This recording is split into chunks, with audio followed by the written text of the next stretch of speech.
programa Ideias em Debate, Negócios, Mercado e Inovação está começando. Quantos livros você lê por mês ou por ano? Não é segredo para ninguém que, infelizmente, o Brasil não é um país que valoriza muito as artes em geral, incluindo a literatura. Segundo a pesquisa Retratos da Leitura no Brasil, só pouco mais da metade dos brasileiros tem o hábito da leitura. Nós lemos pouco. O Brasil lê, em média, apenas 5 livros por ano, por pessoa. O consumo de livros no Brasil está longe de atingir patamares de países como Índia, Tailândia e China, considerados os países que mais gastam horas semanais com leitura. Com tantas distrações e obrigações que temos no cotidiano, as redes sociais, atividades físicas e os afazeres do dia a dia, de um modo geral, acaba sendo difícil encaixar na rotina um tempo para a leitura. Mas qual a efetiva importância do hábito de ler? Para os indivíduos, para a sociedade e para o mundo? Como está o mercado editorial no Brasil nesse período pós-pandemia? Apostar nesse mercado pode ser considerado um bom investimento ainda? Bom, para explorar melhor este e outros assuntos relacionados ao tema, no programa Ideias em Debate, Negócios, Mercado e Inovação de hoje, recebemos em nossos estúdios o escritor e presidente da Sociedade Literária de Teresina, SOL, Pádua Carvalho, e o diretor da editora universitária da EDUF, professor Kleber de Deus. Se você quiser saber dos assuntos a serem debatidos no programa Ideias em Debate, nos acompanhe nas redes sociais, @ODieTVPi. E caso não tenha tempo para acompanhar a transmissão às terças-feiras, ou mesmo a reprise aos sábados, você pode acessar o nosso canal no YouTube. É só pesquisar Sistema O Dia na plataforma e assistir o programa na íntegra. O programa Ideias em Debate está no ar.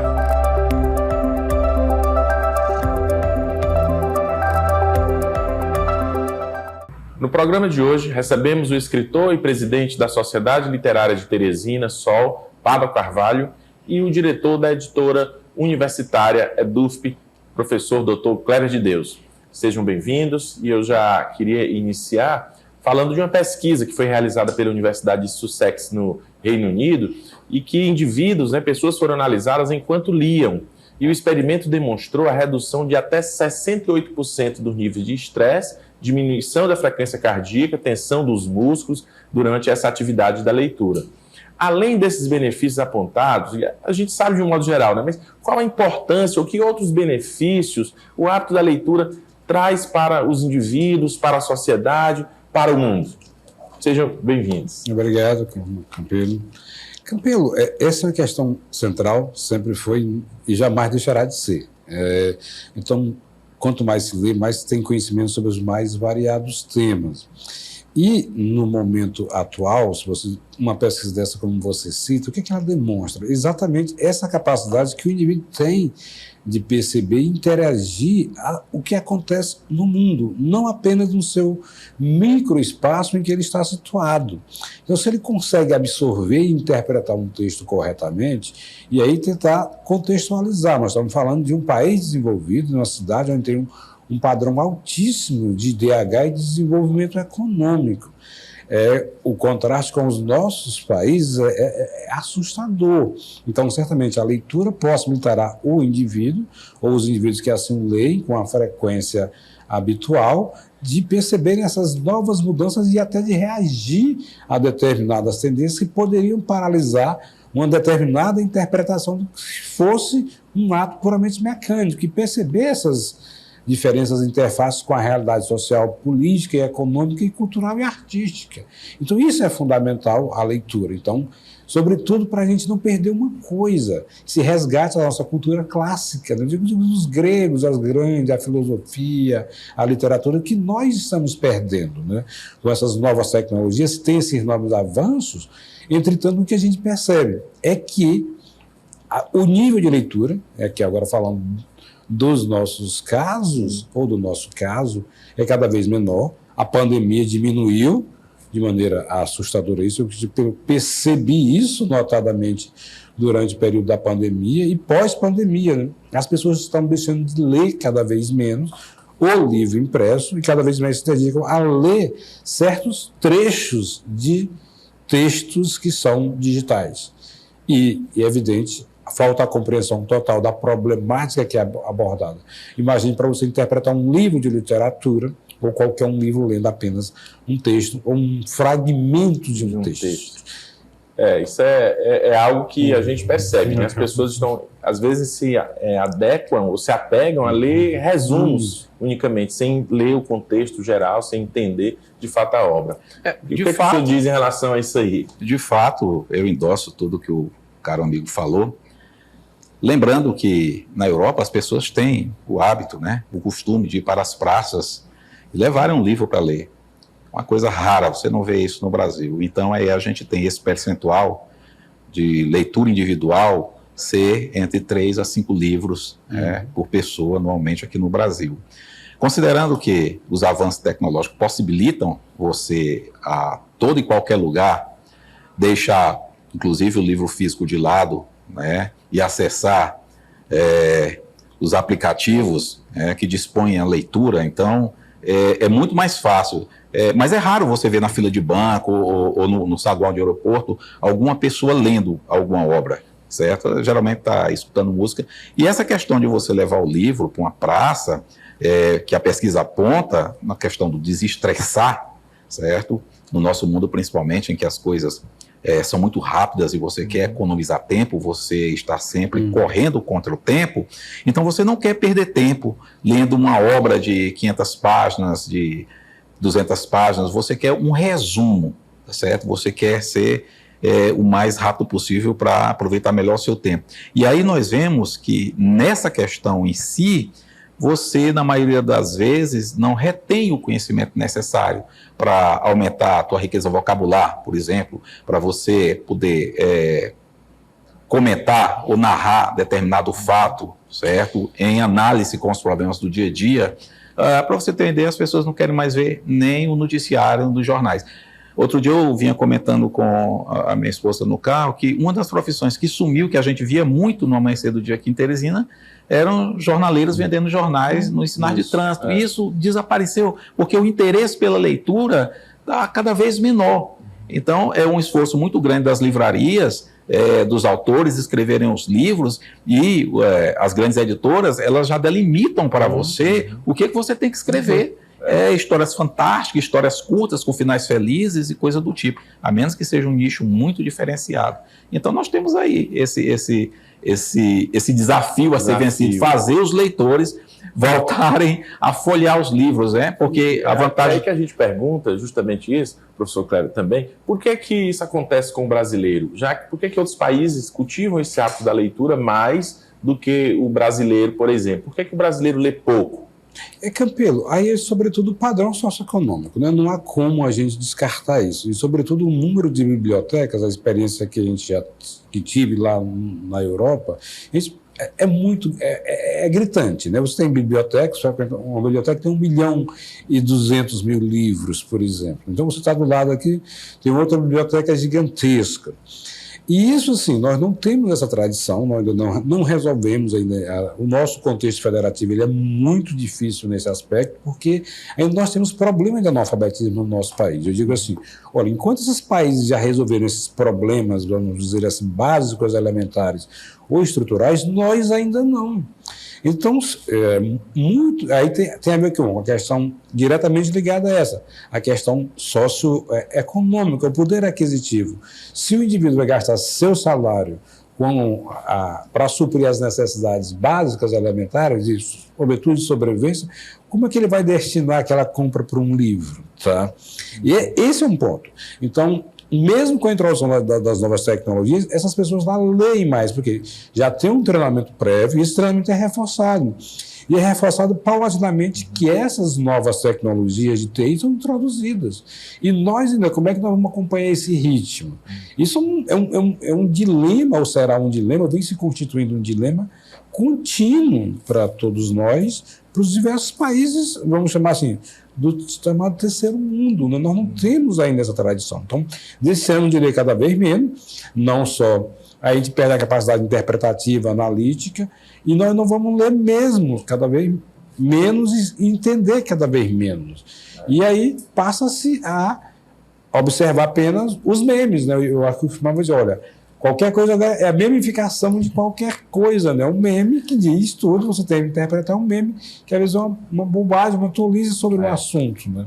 E o que fazer, professor, para estimular as pessoas a lerem mais? Olha, Campelo, o que eu diria para você é que isso não é uma iniciativa propriamente dita apenas das empresas, das editoras, de um modo particular. É preciso também que o poder público se empenhe. Agora, se empenhe de verdade e faça-se cumprir a lei. Por exemplo, aqui no Piauí, nós temos uma lei estadual de incentivo à leitura através da aquisição de livros de autores piauienses pelas escolas públicas e privadas. É uma lei de 2014, de autoria do deputado Merlong Solano, a lei 6563, se não me falha a memória, que trata exatamente da aquisição de livros pelas escolas públicas e privadas, certo? Livros paradidáticos. No entanto, não adianta você fazer um arcabouço muito bom de incentivo à leitura se isso não é fiscalizado, se isso não é cumprido. O que acontece com o nosso sistema de ensino aqui? Muito voltado para a questão da aprovação no Enem, certo? As redações, elas já vêm baseadas em escritores que não são do nosso cotidiano. Nós não conhecemos os nossos próprios escritores. Aí o que acontece? As escolas não adotam os livros que a lei define que sejam adotados, para que a gente tenha um mínimo de conhecimento da nossa cultura local, mas as escolas fazem convênios com grandes redes, certo? Que fornecem todo o material. Eu posso até citar algumas aqui, certo? Objetivo, Aridiçá e outras redes de fora, certo? Que as escolas adotam, que já vem com o material todo pronto. E, se não me falha a memória, é difícil, é muito raro você encontrar alguma questão referenciada nos cadernos de exercícios, a literatura piauiense. Uma vez eu vi cair uma questão no Enem sobre o Assis Brasil, mas o Assis Brasil, ele é um escritor que ultrapassou fronteiras, certo? Viveu muito tempo no Rio de Janeiro, então fez o nome de fora para dentro. Agora você imagina um escritor piauiense fazer o nome de dentro para fora, é muito difícil.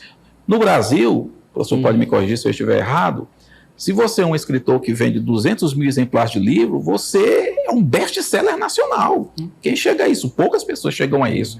E você imagine, vamos trazer a realidade aqui para o nosso quintal. O que eu vejo aqui são os escritores fazendo os livros, certo? E eles mesmos colocam os livros nas costas e vão vender em feira, em casa, nesses salões que tem para os amigos, para os amigos, para a família, nesses salões que acontecem nas cidades. Então, não existe um esforço conjunto para que, de fato, a população se interesse pela questão da leitura. Porque todas as feiras, o que acontece? Os livros que mais vendem são os blockbusters que vêm de fora, certo? Então, as editoras, elas chegam aqui, se instalam, e aí traduzem os livros, e aí a cultura piauiense em si. E falando nessas feiras, né, como é que está o mercado? Porque na pandemia parece-me que houve um aumento na leitura, na aquisição de livros, porque as pessoas tiveram que ficar em casa. Então, penso até que nos livros digitais também houve esse acréscimo. E hoje, como está esse movimento no mercado aqui em Teresina, professor? Campilo, notadamente eu posso falar da nossa experiência frente à gestão lá da editora da UF, né? Sim. A gente, no momento, prioriza muito mais a questão dos e-books, porque exatamente o custo é mais barato, é rápido, as pessoas podem ter acesso. A gente tenta dar vazão à produção que é resultante, sobretudo, da pesquisa que é oriunda da pós-graduação, tá? Mas não tão somente. Isso não exclui que nós não publiquemos livros dos mais variados, literatura, arte, poesia, história, etc., de todas as áreas do conhecimento. Mas sim, a ideia agora, até porque aumentou muito o preço do livro impresso agora já. Com o celular você não tem mais, porque está comprando tantos livros, né? Você pode comprar um Kindle, um e-book, etc, e baixar uma série de livros ali. Até existem milhares de livros disponíveis, né, no Kindle, por exemplo, um pequeno aplicativo, que você pode ler. Agora, como é que desperta isso? Isso é de um processo de socialização que não vem assim, de cima para baixo de um único ângulo, né? Ou da escola, isso tem que ser um hábito que é adquirido desde vamos dizer assim, do ensino fundamental, por exemplo. E nós não temos essa tradição, salvo as exceções das grandes escolas, né?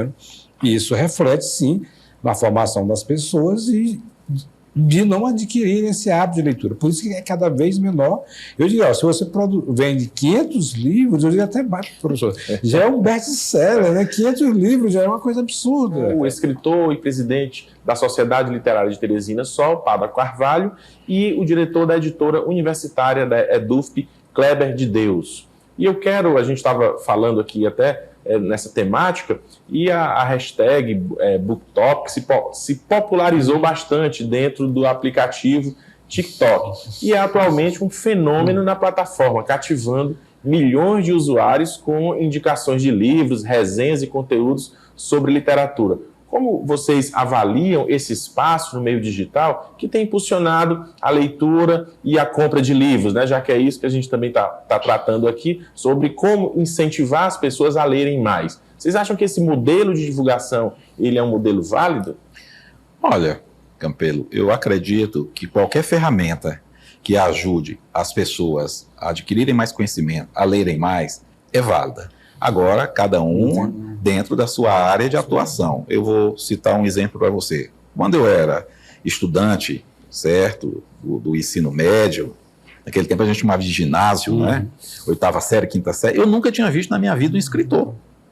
Certo? Então, nós da Sociedade Literária de Teresina, nós temos um trabalho que a gente desenvolve junto, em parceria com as escolas, alguns projetos, por exemplo, como o Projeto REI, que é Revelando Escritores Iniciantes, onde a gente incentiva as crianças na escola, os estudantes, inclusive os colaboradores, os professores, a escreverem, a tirarem da gaveta os seus rascunhos, os seus projetos e apresentarem. Mas a realidade de quem quer lançar um livro é uma coisa realmente muito sofrível. Por exemplo, as grandes empresas, Submarina, Amazon, entre outras, elas têm o livro físico e têm o livro digital. Certo? Então é assim, a percentagem do autor, então, eles abrem uma plataforma como se fosse um edital e dizem, mande as suas obras para a gente, os seus originais, nós vamos analisar.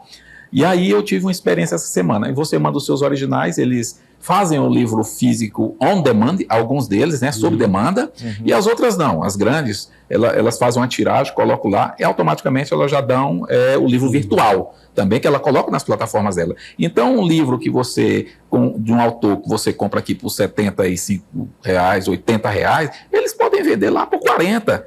Já é uma concorrência extremamente desleal, o que levou muitas livrarias, inclusive a cultura, a fechar. Certo? Muitas livrarias a fechar. Né? Não só no Brasil, como no exterior. Aí o que acontece? Eu tive uma experiência essa semana, eu escrevi um livro. Na verdade, comecei a escrever um livro há 20 anos, professor. Certo? Quando eu assisti a primeira vez O Senhor dos Anéis, eu achei aquele universo fantástico. Então resolvi criar um universo parecido.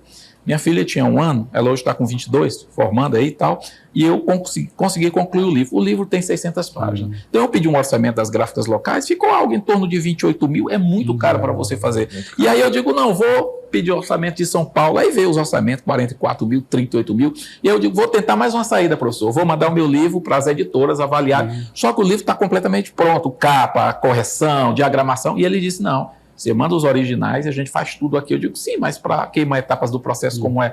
E a gente sabe que para imprimir um livro físico hoje em dia, a coisa está muito complicada, porque os insumos subiram, o papel subiu, tudo subiu, tá certo? Sim. Então, está muito caro. E diante dessa realidade, parece extremamente atraente a questão do livro digital. Mas eu não posso esquecer, por exemplo, eu trabalho com a editora local aqui, a editora Nova Aliança. Gente, lá dentro tem 80 mil títulos para serem jogados no mercado. Como desovar isso no mercado? Como fazer as pessoas lerem? Não é à toa, certo, que as livrarias estão fechando, porque o mercado está exatamente muito difícil para as editoras locais e para as livrarias locais. Professor Kleber de Deus, como é o trabalho lá na editora da EDUFP? Assim, a universidade tem essa editora, há um incentivo para os alunos escreverem, a publicação, até o senhor já colocou aqui em algum momento, é apenas de material científico? Os alunos têm procurado essa editora? Como se dá esse trabalho? Campelo, em verdade, assim, é porque nós seguimos os parâmetros, por exemplo, da ABEUS, Associação Brasileira das Editoras Universitárias, por exemplo. Então, para ser considerado um livro, ele tem que ter pelo menos 60 páginas, tá? Para a concessão do chamado do ISBN, que é o identificador, é a identidade do livro, tá? Por exemplo. Então, isso não é uma coisa simples. Tipo, TCCs, monografias, a ABEL não aceita como uma publicação qualquer, né? Então não é válido. O que a gente tenta de uma maneira ou de outra? Aí nós temos o SALIP, que é o grande momento de divulgação de livros aqui, tem os encontros regionais como lá em Valença e em Parnaíba, e tenta-se difundir isso. Também temos parcerias com a Academia Piauiense de Letras, tá? Mas não é fácil assim, porque também há um padrão mínimo de qualidade, né, professor Paulo? Porque a gente não podemos publicar qualquer... Há um conselho editorial que faz uma triagem do que pode ou não ser produzido, tá? Não basta publicar... terminei a monografia, então eu quero publicar. Não, também não é assim, porque tem que ter um conselho editorial para avaliar se há uma qualidade para que possa ser levada ao público. Mas sim, e por que nós tentamos viabilizar isso? Porque os e-books. Porque isso, os alunos todos hoje têm um celular. E o ponto é como é que nós vamos desenvolver ou estimular alguma metodologia, algum mecanismo que possa com que esses alunos venham a despertar esse interesse. Porque nós estamos no negócio de qualquer plataforma é importante de divulgação, pode ser até o TikTok, mas não só resenhas e memes, etc, e resumos, eles tiram o interesse. Eu digo assim, eu li o Shakespeare. Eu digo, você leu o Shakespeare? Eu digo, uma resenha de 2 páginas. Eu digo, não, é impossível. Você ter lido Shakespeare numa obra X com 2 páginas, então você não entendeu a obra, né? Isso não é fácil de fazer. Então, é um desafio que não é só da universidade, tem que ter uma interação muito grande, uma coordenação, e num processo de longo prazo. Não é de médio, tá? Com as pequenas editoras e tentando interagir isso de alguma maneira. Não é fácil mesmo fazer isso, porque nós não temos, como você mencionou, a nossa renda, digamos assim, o nosso consumo per capita de leitura, quanto é que é? É muito baixo. É muito talvez, baixo. Eu deveria ter feito um trabalho, talvez, começar pelos professores também na sala de aula, de exigir ou estimular, melhor dizer, não exigir, mas estimular o aluno de alguma forma, não só a ler, como a escrever. Só um ponto que você está mencionando com relação a isso. Inclusive, o professor Pado pode concordar comigo, ou não, fica à vontade, porque os alunos, quando nós exigimos leitura, eles nem gostam mais que nós exigimos leitura deles, não é? Então, eles estão tão adaptados. E agora, nós comentávamos que somos chat GPT, né? O que para nós, qualquer professor, vai ser um desafio enorme como lidar com isso. Mas aí tem aquele detalhe, né? Também tem os mecanismos de busca e que os professores podem usar para comparar textos copiados, transcritos da internet, ipsiliteracy, como diz.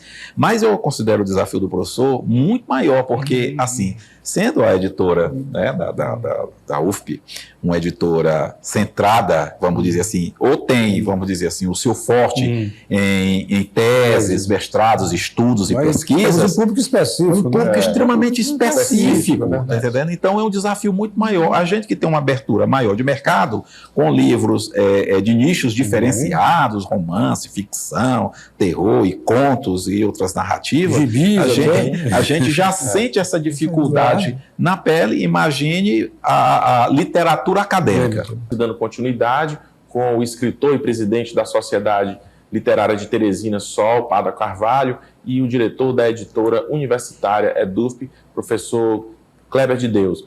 E eu queria, antes, pedir ao professor Pado que nos explicasse um pouco sobre a Sociedade Literária de Teresina, que a gente estava falando aqui de estímulos à produção, né, de textos, de livros e à leitura. Como é que funciona, ou como tem funcionado a Sociedade Literária de Teresina, professor?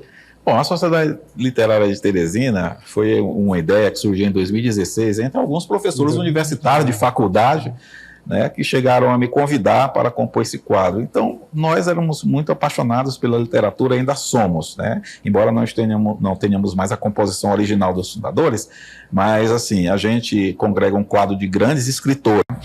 Entre eles tem a professora Raimunda Celestina, a professora Lisete Napoleão, o escritor Enéas Barros, o editor Leonardo Dias, e uma série de professora contadora de histórias, Márcia Evelyn, né? Outras revelações como Cauã Gomes, que é um escritor também de literatura infantil, Fabiano Pessoa, nós temos também o diretor da Escola Diocesana, que é escritor também, né, Marcos Epifânio, né? Então, eu fico até receoso de ficar falando o nome, que a gente às vezes esquece alguém, e a pessoa se diz, você não falou de mim, então me desculpe aí se eu esqueci de falar de alguém, tá certo? Temos também o professor, sociólogo e vigário lá de Piripiri, professor Antônio Leandro da Silva, né? Tiveram a ideia de fazer um ciclo de palestras, mas o mais interessante é que nós dividiríamos isso com o público. Então, a gente tem um espaço, certo? O Museu do Diocesano fica ao lado do Colégio Diocesano. Eles nos cederam uma sala. Lá atrás, nós temos o chamado pomar literário. A gente faz grandes concentrações quando a roda é muito grande. Quando a roda é pequena, com 40, 50 pessoas, a gente faz no espaço da Livraria Entre Livros, ali na Dom Severino, certo? Geralmente, na segunda, quarta-feira de cada mês, certo? Então, a gente convida um escritor, certo? Porque o nosso interesse não é discutir as obras dos escritores que já morreram. Tem muitas rodas, chás literários que faz isso. Então, a gente traz um escritor vivo para conversar com o público, falar da gênese de sua obra, tá certo? E fora isso, a gente tem algumas parcerias com escolas, onde a gente leva nossas palestras, as nossas oficinas de literatura. Então, tudo isso com o intuito de fomentar essa questão do interesse do leitor pela literatura, pelos nossos autores. Então, a Sol tem isso na sua essência. Hoje nós somos uma entidade toda certinha com o CNPJ, exatamente para a gente viabilizar nossos projetos através de editais públicos, né, de fomento à cultura, certo? Que isso é muito importante também. Então, quando existem esses editais, a gente pode levar a nossa roda para as cidades do interior. Por exemplo, nós fizemos agora uma roda literária em Amarante, onde a gente pegou escritores de lá, e a gente fez esse debate com o público, e a gente tem uma coisa muito interessante, que ao final de cada sessão dessa, nós entregamos para o nosso escritor homenageado um prato literário para marcar o dia, né? Ou seja, tem gente que toma chá, a gente come letrinhas, né?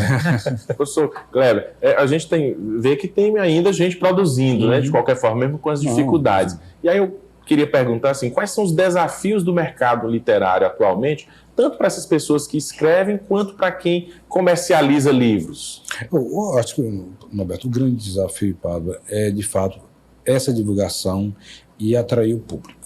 Esse é o grande problema, porque a gente tem que tornar um preço acessível, e esse interesse ele não tem como estar atrelado, ele necessariamente tem que estar atrelado uma certa cultura e hábito de leitura. Se não tiver, você pode ter a produção em quantidade substantiva que tiver. É fundamental essa interação com os colégios, com as associações, com os clubes de leitura, etc. Mas se a gente não tem esse elemento de tornar essa coisa bastante atrativa, por exemplo, numa editora universitária, a gente tem um público específico. Tá? Mas obras infantis, porque nós também produzimos obras relevantes, tanto que a nossa biblioteca tem uma quantidade enorme de textos produzidos das mais variadas áreas. E isso, assim, com a pandemia, o que nós observamos? É que houve assim, um desaquecimento muito enorme, as vendas caíram 90%. E aí é uma coisa que chama a atenção para a gente, que os alunos sumiram da universidade e deixaram de frequentar as bibliotecas e as livrarias. Isso é assustador. Por outro lado, não significa que eles estejam lendo, nos aplicativos, né? E acho que nós perdemos isso. Como é que nós vamos resgatar isso? Tá? Porque o aluno fica também atrelado a uma série de atividades acadêmicas, especificamente dentro da universidade. Imagina, ele está preocupado com... Você vai pegar para um livro de literatura para descontrair no momento diferente. Aí fica voltado assim, para cursinhos, obras paradidáticas, as chamadas obras paradidáticas, né? E fica restrito àquela cultura, o que é muito pequeno. Então, o desafio é exatamente, além de divulgar, tornar isso acessível. E como é que nós vamos atingir esses públicos de todas as classes, vamos dizer, de A a D.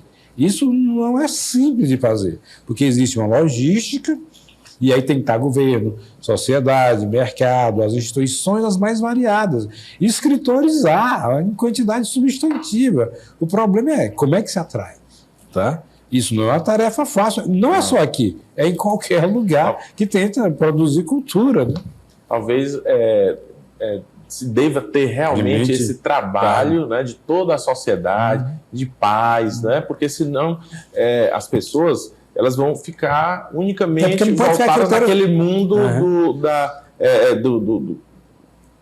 do que está circunscrito àquela sua profissão. Que é o microcosmo ali. Exatamente, deixa de conhecer o mundo. Né? Eu lembrei do conto O Canário, Machado de Assis, que mostra ali o canário, né, que conhece só aquele mundo. Então, porque está distrito só aquilo ali. Da mesma forma, quem não lê só vai conhecer um mundo muito estreito. E aí é o que a gente volta para o papel das bibliotecas, né? Que são espaços destinados também à disseminação de informação. Deixaram de ser frequentados muito pós-pandemia, e isso assusta a gente, a quantidade de alunos que havia antes, que os alunos sumiram da biblioteca. E o mais interessante é que não é falta de acervo, porque, por exemplo, nós escritores da Sol, toda vez que editamos um livro novo, a gente faz questão de doar para as bibliotecas, a gente faz uma visita para a divulgação dos livros, e quando a gente faz a visita para a divulgação do livro, a gente nota que as escolas recebem bem, mas não aplicam aquilo que elas estão se propondo.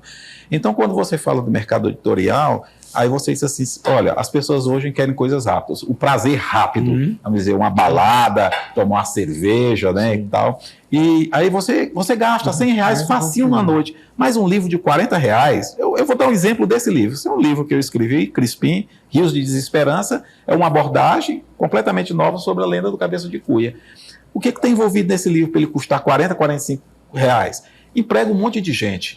Deixa o processo, nós temos aí o processo gráfico, aí vai tinta, vai papel, vai eletricidade, vai máquinas trabalhando, vai o técnico que opera a máquina. Aí fora disso nós temos a biblioteca que tem que fazer a ficha, né? Nós temos a capa, tem um ilustrador que faz a capa, nós temos o diagramador, nós temos o revisor, a distribuição, então a distribuição, a logística, então existe tudo isso embutido dentro de um livro que as pessoas não entendem, mas é caro esse livro, mas você gasta R$100 rapidinho ali tomando a sua cervejinha e você nem pisca, né, professor? 3 cervejas você compra um livro de R$50 de excelente qualidade, né? Outra vez eu estava discutindo, até escrevi um artigo também sobre isso, o que a gente encontra próximo às universidades, né, isso, e às escolas. Nós encontramos muito mais bares do que livrarias, né, do que bibliotecas. Então, isso mostra o que o professor está colocando aqui, né, da falta de acesso ou do desinteresse pela leitura. E isso, assim, você chama num ponto muito importante, Campelo, porque nós em Teresina, nós temos só a biblioteca da Universidade Federal e acho que é do Arquivo Público Municipal. Nós não temos espaços físicos para as pessoas frequentarem, para desenvolver esse tipo de leitura. Então, é muito pouco ainda para chamar a atenção, tá? E isso é fundamental, porque tem um espaço físico, o acervo é fácil, a gente também tenta fazer essas doações, Paulo, na medida do possível, até porque a gente também tem uma quantidade restrita de números de publicações impressas, né? Mas, assim, os e-books que nós produzimos estão todos disponíveis lá, www.ufp.br, DUFP, os e-books que são produzidos estão todos disponíveis lá. Quem quiser é só acessar e baixar. Olha, não tem custo nenhum. Olha, Campelo, uma coisa interessante. Outro dia veio aqui um caminhão, uma jamanta, uma carreta, dessas bibliotecas itinerantes. Se eu não me engano, era até do SESC, ou era SESC ou era SESI, eu não me recordo. Mas o mais interessante é que a carreta é aberta, ela é uma biblioteca, você entra lá.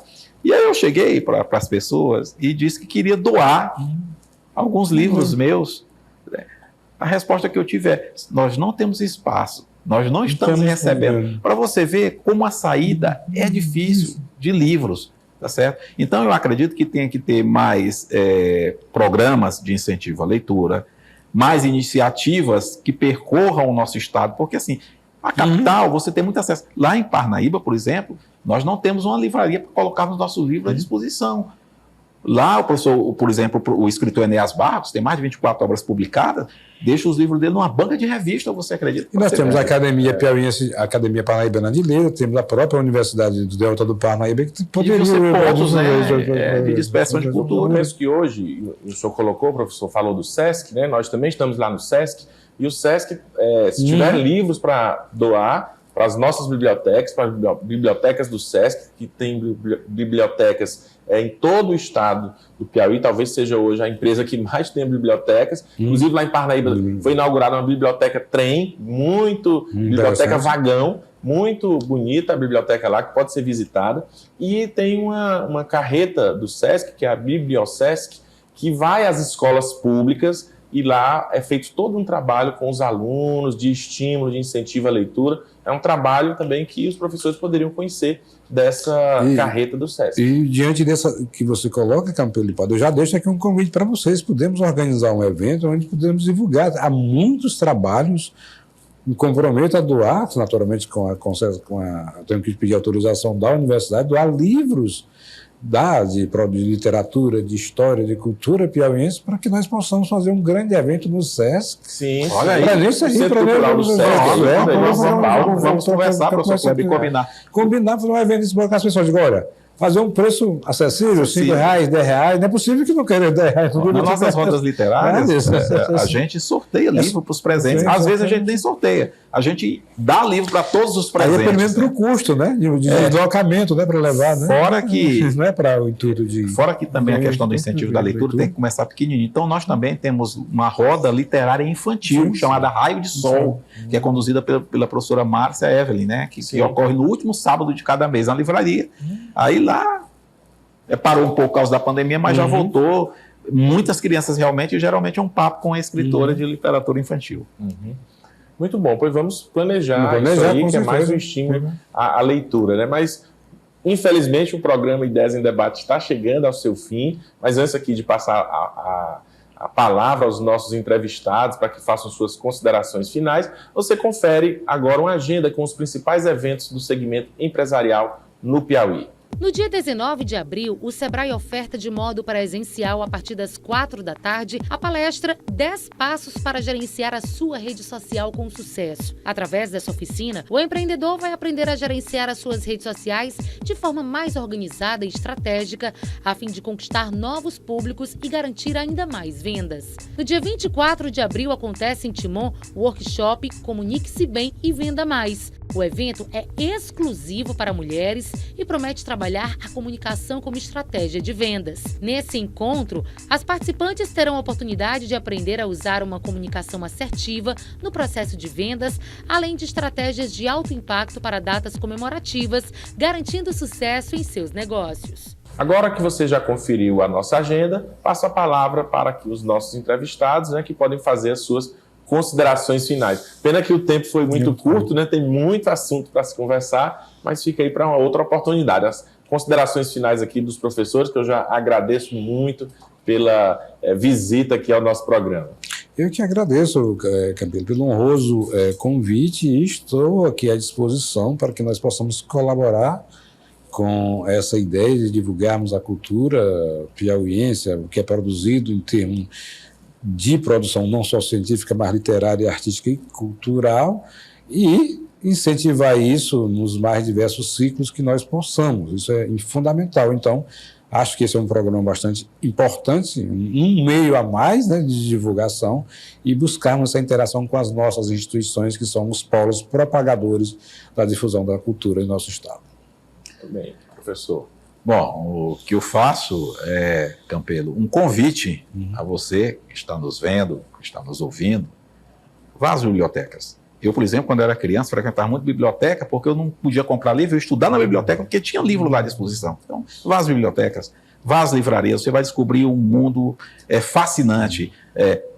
É fascinante a internet, mas fascinante ainda é você não perder o seu arquivo, é você não quebrar o seu livro, se o telefone cai no chão, o livro físico, é delicioso aquele cheirinho de tinta para você ler, você mergulha no outro mundo. Então, compareça às livrarias, incentive a sua criança em casa a ler, e você, jovem, leia.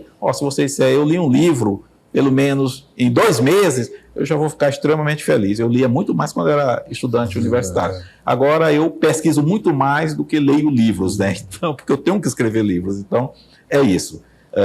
A gente agradece pelo espaço cedido aqui, Campelo.